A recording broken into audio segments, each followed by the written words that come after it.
नाज़रीन, अमेरिका गुज़श्ता चंद दिनों में एक से ज्यादा बार ईरान के साथ मुआहदे की बात कर चुका है, लेकिन खत्ते में क़याम अमन का ख्वाब अब भी जल्द पूरा होता दिखाई नहीं दे रहा।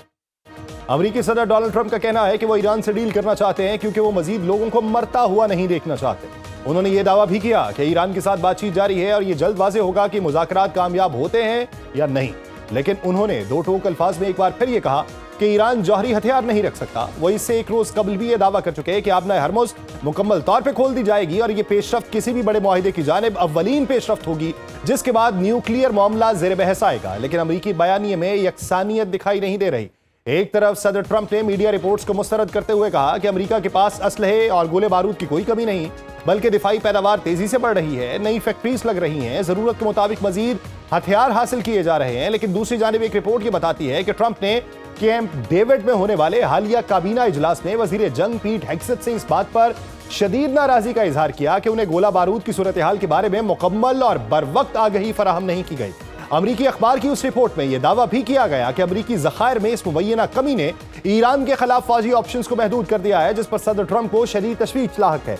दूसरी जानिब अमरीकी नायब सदर जेडी वेंस अब ये बयानिया बनाने की कोशिश कर रहे हैं कि ईरानी क़यादत तकसीम है। उन्होंने ये दावा किया कि ईरान में दो वाज़े धड़े हैं, जिनमें से एक मुज़ाकरात, दूसरा तसादुम चाहता है। इस दौरान एक अहम पेशरफ्त ईरान और ओमान के दरमियान आबना हरमुज़ में नए जोग्राफियाई रास्ते के हवाले से पैदा होने वाले इत्तफाक राय की है। ईरानी नायब वज़ीर खारजा काजिम गरीब आबादी के मुताबिक ईरान और ओमान के दरमियान एक नए इंतजामी मॉडल पर बातचीत आखिरी मरहले में है, लेकिन उसका मतलब ये नहीं कि आबना हरमुज़ मुकम्मल तौर पर खोल दी जाएगी। उन्होंने ये दावा किया कि जहाज़ों की आमदरफ्त का बड़ा हिस्सा ईरानी पानियों से गुजरेगा। ट्रांजिट फीस जैसे मामलात ईरानी क़यादत के फैसलों और अमरीका के रवैये पर मुनहसर होंगे। खत्ते में कशीदगी इसके बाद सिर्फ बयानात तक नहीं है। यमन में सरगर्म हूती बागियों ने इस दौरान यह दावा किया कि उन्होंने दो सऊदी ऑयल टैंकर्स को निशाना बनाया और बहरी नाकाबंदी जारी रखने का ऐलान किया, लेकिन सऊदी हुक्काम की जानिब से हूती बागियों के इस दावे की फौरी तौर पर तस्दीक या तरदीद नहीं हुई। हूती बागियों के हालिया दावों के बाद एक बार फिर बुहेरा अहमर और बाबुल मंदब की अहमियत में भी इजाफा हुआ, क्योंकि हरमुज़ में सूरत हाल अब तक मामूल पे नहीं आ सकी। ईरान की इलाकाई पॉलिसी में फ़लस्तीन का मसला भी एक बार फिर नुमाया हुआ है। ईरानी सदर ने हमास के नए सरबराह खलील अल हैया से टेलीफोनिक गुफ्तगू की कि फ़लस्तीनी ईरान की खारजा पॉलिसी की अव्वलीन तरजीहात में शामिल है। दूसरी जानिब ईरान के अंदरूनी हालात पर भी आलमी सतह पर तशवीश का इजहार है। यूएनओ के मुताबिक मार्च के बाद से दर्जनों अफराद को सजाए मौत दी जा चुकी, जिनमें एहतजाजी मुजाहिरों से मुंसलिक अफराद भी शामिल हैं। लेकिन ईरानी अदलिया की जानिब से मुकदमात को तेजी से निपटाने और सजाओं पर अमल दरामद का सिलसिला जारी है। इन तमाम पेशरफ्तों के दरमियान एक बात वाज़ेह है कि इस वक्त सूरत हाल बैक वक्त कई समतों में आगे बढ़ रही है, जिसके बायस अब भी जंग का खतरा है। लेकिन पाकिस्तान और खित्ते के ममालिक सिफारती कोशिशें जारी रखे हुए हैं ताकि एक बड़ी जंग के खतरे को किसी तौर पर टाला जा सके। में बात करेंगे, हमें ज्वाइन किया है दिफाई तज्ज़ियाकार air marshal retired Amir Masood साहब ने। आमिर मसूद साहब, बहुत शुक्रिया सर आपके वक्त का। एयर मार्शल साहब, इस वक्त जो मौजूदा सूरत हाल है, आप क्या समझते हैं कि वो जो गोला बारूद की ज़खायर कम होने पे जेडी वेंस को जो है वो सरजनिश की गई या डांट पिलाई गई, क्या ये मुमकिनात में से दिखाई देता है, या फिर आप ये समझते हैं कि ये एक अलग तरह का नैरेटिव है जिससे अपने दुश्मन को ये पैगाम दिया जा सके कि मैं थका हुआ हूं, मैं कोई इकदाम नहीं करूंगा, और उसको गाफिल किया जा सके? जी, बहुत शुक्रिया आपका बुलाने का और बिस्मिल्लाहिर्रहमानिर्रहीम। देखिए, आपने बड़े वाज़ेह तरीके से तमाम सिनेरियो को आपने कूज़े में बंद किया है और बहुत तफ़सीलन आपने चीज़ें जो बताई, इसी तरह से मामलात अनफ़ोल्ड हो रहे हैं।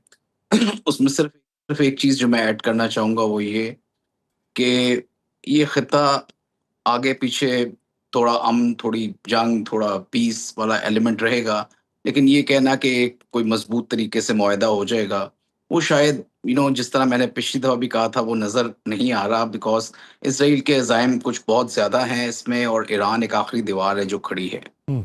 जहाँ तक आपका ये असलहा वाला एलिमेंट है, देखें, किसी के पास भी अनलिमिटेड सप्लाई नहीं होती। हालांकि अमेरिका और इजराइल दुनिया की सबसे बड़ी मिलिट्री पावर समझी जाती है, सबसे मॉडर्न, सबसे सोफिस्टिकेटेड, सबसे स्टेट ऑफ आर्ट वेपन्स हैं। ये वो वाहिद मिलिट्रीज हैं जिन्होंने अपनी डिफेंस इंडस्ट्री को और अपनी टेक इंडस्ट्री को ज्वाइन कर दिया हुआ है और एक ऐसे वेपन्स बना चुके हैं जिन्हें ऑटोनमस वेपन्स कहते हैं, स्मार्ट वेपन्स कहते हैं, इंटेलिजेंट वेपन्स कहते हैं और हाइपर स्पीड्स के साथ हैं। तो वो जिस तरह की मिलिट्री माइट उनके पास है, बट स्टिल ये जंग जो ईरान की है, इसको बड़ा अगर रैशनली स्टडी करें और एक न्यूट्रल एम्पायर की तरह इसको जब स्टडी किया जाएगा बाद में, तो इस बात का भी एहसास होगा कि जितनी भी आपके पास मिलिट्री माइट हो, कहीं ना कहीं पे आपकी रिस्ट्रिक्शंस, लिमिटेशंस, वल्नरेबिलिटीज होती हैं, और वो चीज इस जंग में बहुत वाज़े तौर पे नजर आई है।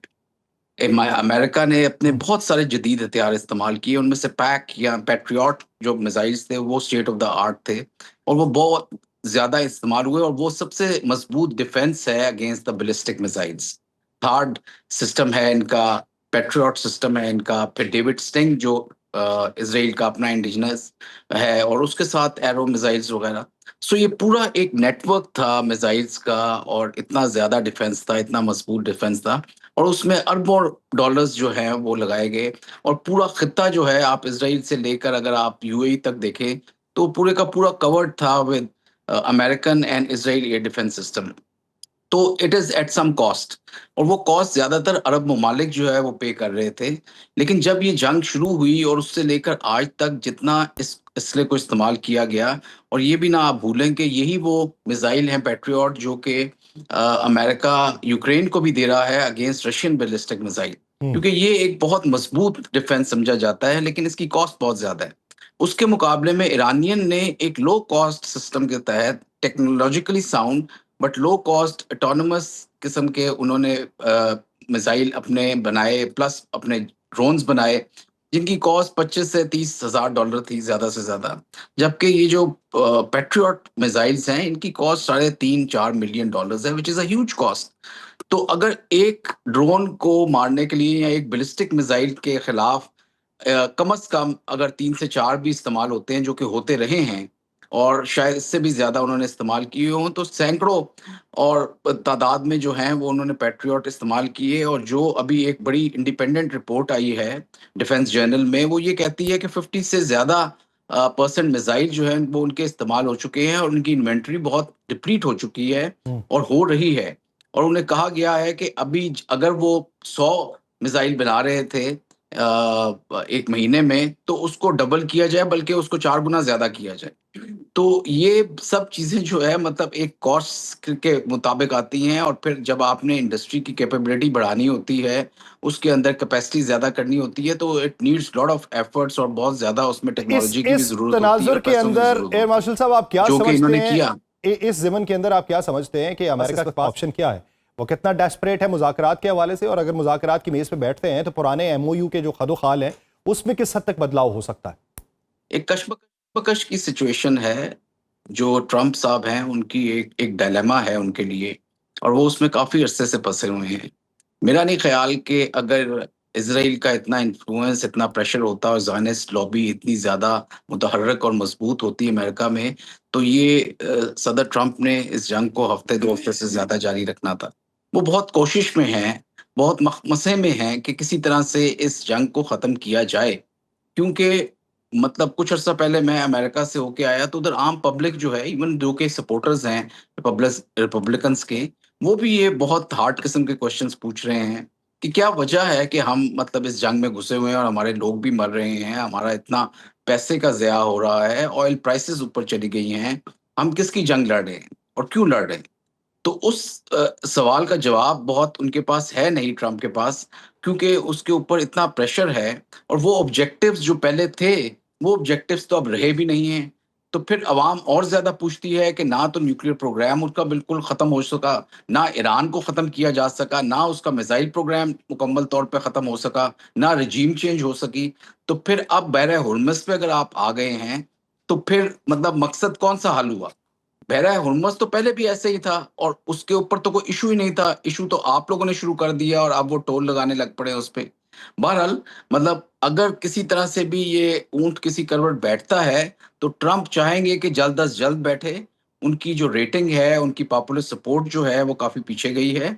और मैं समझता हूँ कि ये जो ओमान और ईरान के दरमियान जो मुआहदा हो रहा है, ईरानियंस ठीक कह रहे हैं कि हमारी डायरेक्ट इंटरेक्शन नहीं है अमेरिकन के साथ, लेकिन अमेरिकन की ये पुरजोर एक एक एक ख्वाहिश भी होगी कि किसी तरह ये मुआहदा कामयाब हो, और अमेरिका को समझा जाए कि उन्होंने ये आर्बिट्रेशन कराई है, ये इसको उन्होंने इसको मतलब तकवीत दी है, और अच्छा, इस मुआहदे एयर को मार्शल करने में साहब फिर उनका बहुत आप ज्यादा क्या हाथ है, समझते हैं कि और वो अमेरिका की चाहेंगे तरफ कि से, ये सक्सेसफुल हो। सर अमेरिका की तरफ से जो ये कहा जा रहा है कि दो धड़े हैं इस वक्त ईरान के अंदर, एक मफाहमत चाहते हैं, एक मज़ाहमत चाहते हैं, बारहा मौक़ों पे ये बात की जाती रही कि ईरानी ये चाह रहे हैं, ईरान के उन धड़ों की वजह से कोई फैसला नहीं हो सका, या वो जो है प्रोवोक करते हैं या वो इंटीग्रेट करते हैं। इस ज़मन के अंदर दुनिया का ये बयानिया किस हद तक ईरान की मौजूदा सूरत हाल पे सादिक उतरता है?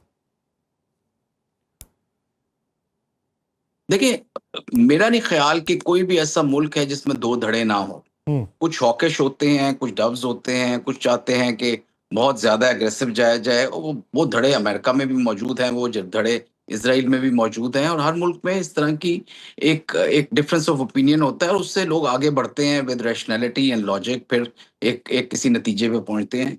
लेकिन मेरा ख़्याल में जो यूनिटी अब ईरान में मौजूद है, वो इस जंग के शुरू होने से पहले नहीं थी। जो सपोर्ट रिजीम को अब मिल रही है, वो मेरा नहीं ख्याल कि इस जंग से पहले थी। ईरानियन की सपोर्ट और मुल्ला रिजीम की सपोर्ट काफ़ी कम थी इस जंग के शुरू होने से पहले, लेकिन द टाइप ऑफ सैक्रिफाइस और सफरिंग्स जो उनकी लीडरशिप ने की और दुनिया को दिखाया कि इस तरह से भी लड़ा जा सकता है, और दुनिया की ताकतवर तरीन मुल्क को, और जबकि आपके तमाम नेबर्स जो हैं होस्टाइन हो आपके, किस तरह से उसको शिकस्त दी जा सकती है, और अपने आप को मतलब एक किस्म का मुतहर्रक रखा जा सकता है, अपने हौसलों को बुलंद रखा जा सकता है, और अपने आप अपनी सॉवरेनिटी की और टेरिटोरियल इंटीग्रिटी की हिफाजत की जा सकती है। वो ईरान ने मेरा ख्याल में एक एग्ज़ाम्पल दिखाई है पूरी दुनिया को, और स्पेशली मुस्लिम ममालिक को। तो मेरा ख्याल में जितने वो मुतहर्रिक आज हैं और जितनी उनकी पॉपुलेशन सपोर्ट आज मौजूद है, ये 2 धड़े या 3 धड़े होने से मेरा नहीं ख्याल कि it really matters at this point in time. What matters a lot is कि जो रजीम है वो इस वक़्त काफ़ी स्ट्रॉन्ग है, और वो उसका रिज़ॉल्व भी स्ट्रॉन्ग है। वो सर्वाइव भी कर गई है, और आगे आने वाले दिनों में मेरा नहीं ख्याल कि उसको किसी हद तक भी दरारें पड़ेंगी या उसको चेंज किया जा ठीक। सकेगा। आमिर साहब, एक चीज़ ये बताइए कि यमनी हूतियों की जानिब से दो फिर से सऊदी ऑयल टैंकर्स को निशाना बनाने के दावे, और उस पर अभी तस्दीक या तरदीद नहीं आई। यमनी हूतियों की एक्टिवनेस जो इस वक्त चल रही है, ये किस हद तक आगे बढ़ेगी? और अभी ये जो हालिया दौरा है वज़ीर आज़म का और फील्ड मार्शल जो पहुंचे हुए हैं सऊदी अरबिया, क्या ये यमनी हूतियों के लिए भी कोई पैगाम है, या इसको उससे अलग रख के देखना चाहिए? देखिए, इसको थोड़ा-सा अगर आप ब्रॉडर तरीके से देखें और आप इसको एनालाइज़ करें कि ईरान ने जिस पिछले 4 दहाइयों में अपनी तैयारी की, जहाँ उसने अपने आप को टेक्नोलॉजिकली मज़बूत किया, मिलिटरीली मज़बूत किया, अपने दिफ़ा को बहुत स्ट्रॉन्ग किया, डग इन किया, अपने डीप बंकर्स बनाए जहाँ पे उसको अपने आप को सर्वाइवल स्ट्रैटेजी थी। वहाँ पे उसने इस पूरे रीजन में कुछ ऐसी फ़ोर्सेज़ या कुछ ऐसी प्रॉक्सीज़ भी बनाई कि जो जब भी जंग होगी तो वो भी किसी तरह से उसको एक एक ताकत बख्श सकेंगी, और उसे एक एक एक आप सपोर्ट दे सकेंगी, जिसमें हमास, हिज़्बुल्लाह और हूती शामिल थे। और इन्हीं को कोशिश की गई पहले कि किसी तरह से ये जो आर्म्स हैं ईरान के, इनको ख़त्म किया जा सके या कमज़ोर किया जा सके। और उसके लिए इज़राइल भी इस्तेमाल हुआ, उसके लिए सऊदी फ़ोर्सेज़ ने भी हूतीस के खिलाफ बहुत सारे एक्शंस किए। तो ये तमाम होने के बावजूद भी अभी तक वो जो एक एक उनकी प्रॉक्सीज़ हैं या ईरान की जो सपोर्ट है in the shape of Hezbollah, Hamas और हूतीस, वो अभी तक मौजूद है, और वो काफ़ी मुतहर्रिक है, और काफ़ी एक रिज़ॉल्व वाली जिसे कहते हैं विल टू फाइट है उनके अंदर, कि वो जो शो करते हैं हमेशा। और स्पेशली जब से ये ईरान की जंग शुरू हुई है, जो मेन जंग है, और जिस तरह ईरानियन लीडरशिप ने और ईरानी एज़ अ कौम ने ये एक चीज़ दिखाई है, एक यूनिटी दिखाई है, उससे इन फोर्सेस को भी एक मजबूती मिली है। लेकिन एक और चीज़ मैं जो इस जगह पे बताना चाहूँगा, कि अगर आप हिस्टोरिकली देखें, तो अमेरिका ने ये चाहा है कि ईरान को किसी हद तक जो है वो बिल्कुल न्यूट्रलाइज़ ना किया जा सके। हम्म। ईरान का जो एक बोगी जिसे कहते हैं उसको रखा जा सके, क्योंकि as a dominant power, historically भी डोमिनेंट पावर्स ये हमेशा चाहती हैं कि रीजनली फोर्सेस कोई ऐसी ना हो जो उस रीजन के लिए पोलैरिटी क्रिएट कर दे या बहुत मजबूत हो जाए। तो इसी वजह से ये जितनी शेखडोम्स हैं और सुन्नी मतलब मुस्लिम कंट्रीज हैं, उनके काउंटर के लिए भी और उनके खिलाफ भोगी के तौर पे भी, और प्लस अपने मिलिट्री इंडस्ट्रियल कॉम्प्लेक्स को चलाने के लिए भी उन्होंने किसी ना किसी हद तक ईरान की भी सपोर्ट करते रहे किसी हैं। न किसी हद तक वो और अगर ईरान की भी आपको सपोर्ट याद करते हो रहे हैं, तो अभी तो मौजूदा तारीख सूरत के हाल तौर में पे भी वो जो है वो सपोर्ट जारी रखेंगे, और तारीखी एतबार से भी देखा जाए तो माजी जो है वो रिलेट तो करता है, तो हाल भी रिलेट करेगा, मुस्तकबिल भी कहीं ना कहीं रिलेट करता हुआ दिखाई देगा। बहुत शुक्रिया air marshal retired Amir Masood साहब, वक्त देने के लिए।